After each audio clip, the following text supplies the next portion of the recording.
बिस्मिल्लाहिर्रहमानिर्रहीम। खातिन हज़रात, मैं हूँ अख्तर अब्बास और आप सबको मेरा सलाम पहुँचे। अदनान अहमद ने पूछा कि सर, आप कहते हैं मर्द अगर हद से ज़्यादा मेहरबान होने लगे तो दाल में कुछ काला है, और अगर औरत ही हद से ज़्यादा मेहरबान होने लगे तो फिर आप क्या कहते हैं?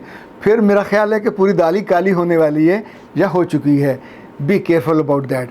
चीज़ें मामूल में कभी नहीं होती। जब भी एक्स्ट्राऑर्डिनरी कुछ होने लगता है, लाइक जब दरिया में स्मूथ होता पानी, कभी कोई मसला नहीं होता। जब एकदम से लहरें और उसका साइज़ बढ़ता है और ज़ाहिर है फिर पता चलता है कि पीछे बारिशें ज़्यादा हुई हैं, बर्फ़ ज़्यादा पिघली है, तो वो जो कभी दरमियाने दर्जे का, कभी निचले दर्जे का, कभी ऊपर वाले दर्जे का सैलाब होता है। और अगर आप तैयार ना हों इस चीज़ को समझने को, इस चीज़ को ऑब्ज़र्व करने को और एब्ज़ॉर्ब करने को, तो अपने घर, माल, डंगर, ज़मीनें सब बर्बाद करा बैठते। इसी तौर पे घर का मामला होता है, रिश्तों का मामला होता है। रिश्तों में जब भी एबनॉर्मेलिटी आने लगती है तो कहीं ना कहीं सिम्टम ज़रूर आते हैं। पुराने ज़माने में कहते थे कौवा जब आके बनेरे पे बोलता है तो मेहमान आता है। अल्लाह जाने आता था या नहीं आता, बहुत से घरों में आया होगा तो फिर कौवे के साथ ये चीज़ जोड़ दी गई। इसी तौर पे अगर किसी जगह कौवा मर जाए तो जो भी वहाँ से गुजरेगा कौवा उसके सर पे ठूंगे ज़रूर मारता है। तो ये भी लोगों ने बार बार देखा होगा कि कौवा अपने मरने वाले, यानी कौवे का पूरा कबीला अपने मरने वालों को छोड़ता नहीं है, उस वक्त गसील हो जाता है, गुस्से वाला हो जाता है। मर्दों के मामले में, औरतों के मामले में भी कुछ चीज़ें ऐसी हैं जो वक्त के साथ साथ पक्की और पायदार हो जाती हैं। आप उसको सोचते हो कि आज ये बहुत मीठा बोल रही है, मुमकिन है वो चंद मिनटों का हो, एक छोटा सा मसला हो, छोटा सा मफाद हो, पैसे लेने हो, कोई चीज़ लेनी हो, कहीं जाना हो, तो वो मीठी हुई हो। अच्छा, खातिन हज़रात, मर्दों के बारे में तो ये कहा जाता है कि औरतें उनकी ज़्यादा मेहरबानी पे शक व शुबे में मुब्तला हो जाती हैं, पर औरतों के बारे में ये शिकायत या शिकवा बहुत कम होता है। अल्हम्दुलिल्लाह ये बदलती नहीं है। अगर सख्त दिल हैं, अगर बदतमीज़ हैं, अगर थोड़ा बदलिहाज हैं, तो वो वैसे ही चल रही होती हैं। कोई मोमेंट्स शायद उनकी ज़िंदगी में आते होंगे जिसमें थोड़ी वो सॉफ्ट होती होंगी। मर्द हौले हौले इसी की आदी हो जाते हैं।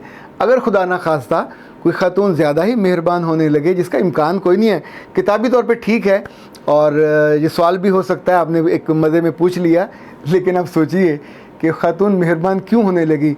उसको किसी ने समझाया होगा, अल्लाह माफ़ करे कोई समझाए और ख़ातून मान जाए, ये होता नहीं है। और ख़ास तौर पे आदत बदलने के मामले में आदत नहीं बदलती। इसलिए सवाल की हद तक तो ठीक है, हम कोई मुस्तकिल जजमेंटल नहीं हो सकते या मुस्तकिल जजमेंट देने की पोजीशन में नहीं है कि ख़ातून मेहरबान हो जाए तो मुस्तकिल कोई मसला होने वाला है। आज से अगला सवाल मैमूना अशरफ का है। वो पूछती हैं कि एंगेजमेंट ख़त्म होने के गम से कैसे निकलें जबकि आपकी अंडरस्टैंडिंग भी बहुत अच्छी थी, प्लीज़ गाइड करें। बेटा जी, एक रिस्क आपका होता है, एक किसी दूसरे का होता है। जो आपका है वो लुकमा आप ही नहीं लेना है।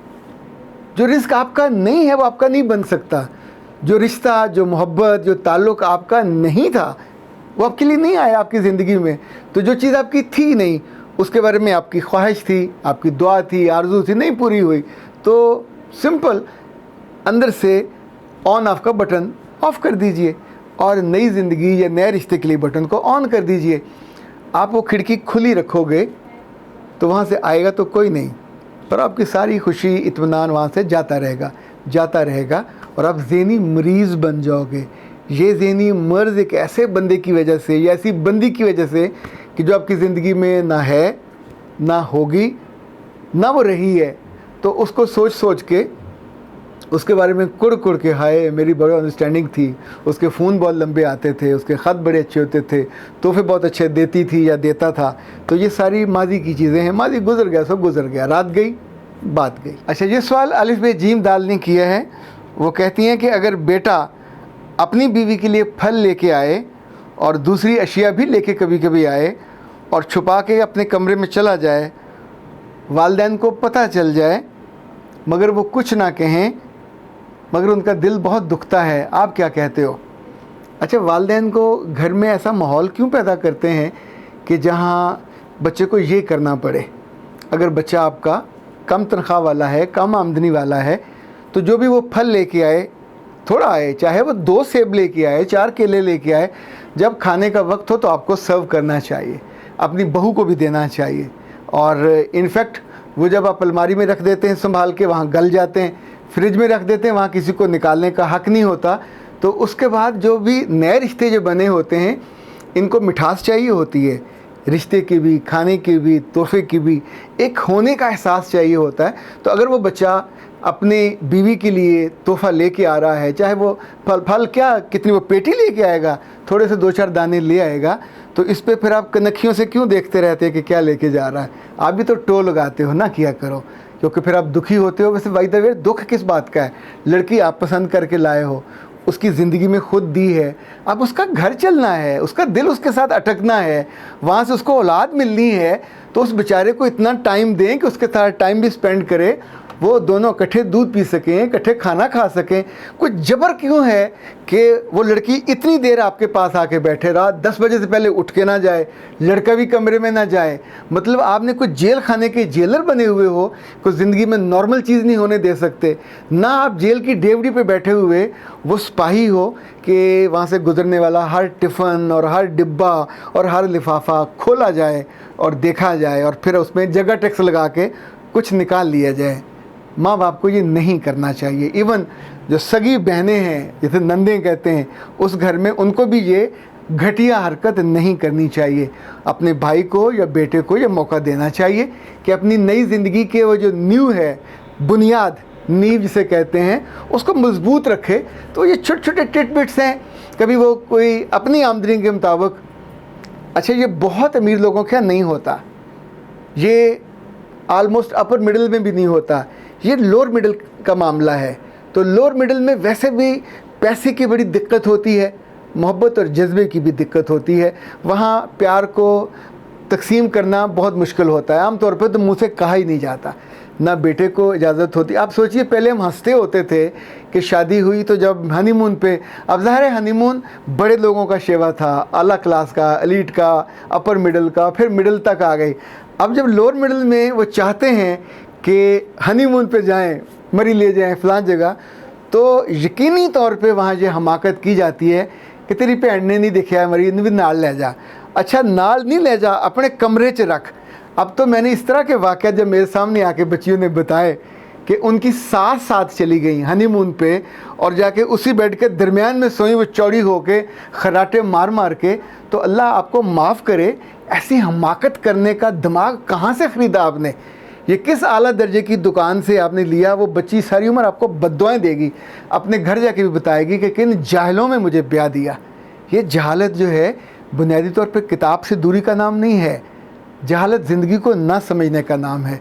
जहालत जज्बात को, उनके एहसासात को, रिश्तों की नज़ाकत को, उनकी डेप्थ को, उनकी खूबसूरती को, उनकी इब्तदा को ना समझने का नाम है। जो उसको नहीं समझ पाता, ज़ाहिर है, अब सोचिए कि नया रिश्ता है, उन दोनों ने इंटीमेट होना है, आपस में बैठना, इकट्ठे खाना खाना, एक दूसरे के मुंह में लुकमा डालने की ख्वाहिश अगर उनके अंदर होगी तो अम्मा को देख के तो अपनी मौत आप मर जाएगी।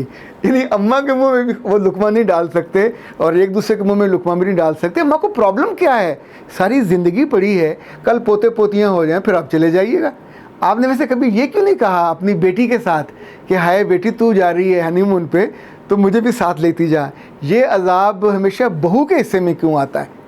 चूँकि यहाँ पे आप जुल्म करती हैं, बेटी के मामले में आप नॉर्मल होती हैं, वहाँ आपको उसके जज्बात का एहसास होता है, वहाँ उसकी प्राइवेसी का भी एहसास होता है। आप उसके लिए डिज़ाइन करते हो, उसके लिए वो चीज़ें, कपड़े ख़रीदते हो जो दोनों को अट्रैक्ट करें। बहू गरीब की बच्ची अगर कोई नाइटी भी ले आए, हैं बड़ी बेशर्म है, यदि माँ प्यो ने कोई शर्म नहीं सिखाई। अपनी बच्ची को तो आप दे रहे होते हो ताकि इंटीमेट हों, इसके लिए आपके जज्बात दूसरे हैं। इवन अगर वो जल्दी बेचारी अपने कमरे में चली गई 8-9 बजे ही, तो भी नीचे से आवाज़ आएगी, कितनी बेशर्मी दी गल है, कार जवान धियां भैणां ने ये जाके हुणे कमरे चली गई है। अब आप क्या बताना चाह रहे होते हैं? एबनॉर्मेलिटी, जहनी एबनॉर्मेलिटी, ये नहीं करनी चाहिए। फल से बात शुरू हुई थी, यहाँ तक पहुँची, यहाँ से जो अगला मरहला होता है फिर तंग आके अलहदगी का होता है। या बेटा उस घर को छोड़ जाता है या बहू उस ख़ानदान को छोड़ जाती है, तो आप तब भी महसूस नहीं करते कि कितनी बड़ी हमाकत आपके दिल में, आपके जहन में, आपके सोच में, आपकी आँखों में। इन फलों को जो आधा किलो हों या किलो हों मत ताका करें, ये सूरत करें कि आपके लिए भी आ जाया करें। आपका अपना मियाँ भी तो सलामत है, अल्लाह ने उसके हाथ पाँव दिए हैं, उसकी जेब है तो उसको ख़ुद लाने दीजिए। बेटे की नई ज़िंदगी है, दुनिया भर में जब बेटे बड़े होते हैं और शादियां होती हैं तो लोग इस अजाब में नहीं पड़ते कि उसी घर में, उसी किसी कमरे में, किसी बैठक में उनको ज़रूर डालना होता है, उनको अलग कर दिया जाता है। ये अरब हो या अजम हो, हमारे यहाँ जो बहुत मुसीबत है, यहाँ से बड़ी कॉम्प्लिकेशन होती है। इसीलिए फिर यहाँ छोटी छोटी बातों की टो और छोटी छोटी बातों पे दिल तंग होते हैं। अख्तर अब्बास को इजाज़त दीजिए। अस्सलाम वालेकुम।